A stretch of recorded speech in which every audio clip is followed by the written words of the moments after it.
From the daily speaking tree. കൊളംബിയയിൽ 19-ാം നൂറ്റാണ്ടിൽ ഒരു കൊച്ചു പെൺകുട്ടി ജനിച്ചു.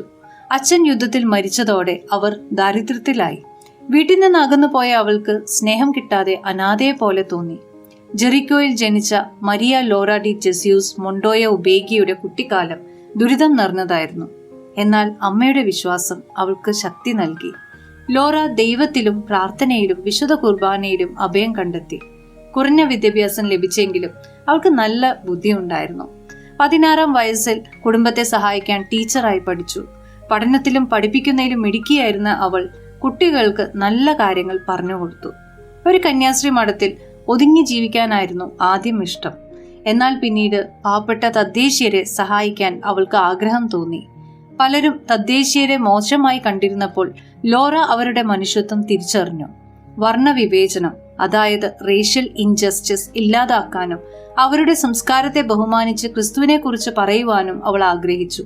പലരും എതിർത്തിട്ടും ലോറയും 4 സ്ത്രീകളും ധൈര്യത്തോടെ മുന്നിട്ടിറങ്ങി. 1914-ൽ അവർ വനത്തിൽ പോയി തദ്ദേശീയരോടൊപ്പം താമസിച്ചു.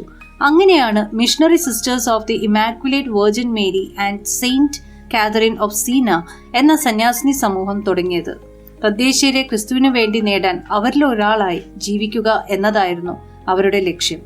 മദർ ലോറ എന്ന സ്നേഹത്തോടെ അറിയപ്പെട്ട അവർ വിദ്യാഭ്യാസം നൽകി ആളുകളെ ശക്തരാക്കാൻ ശ്രമിച്ചു.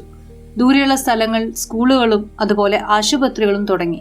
സ്നേഹത്തോടെ പഠിപ്പിക്കുകയും തദ്ദേശീയരുടെ ഭാഷയും ചരിത്രവും സംസ്കാരവും ബഹുമാനിക്കുകയും ചെയ്തു. ലോറ തദ്ദേശീയരുടെ അവകാശങ്ങൾക്ക് വേണ്ടി പോരാടി അവർക്ക് നല്ല ജീവിതം ലഭിക്കാൻ വാദിച്ചു. അവസാനത്തെ 9 വർഷം രോഗം കാരണം വീൽചെയറിലായിരുന്നിട്ടും അവൾ പഠിപ്പിക്കുന്നത് തുടർന്നു.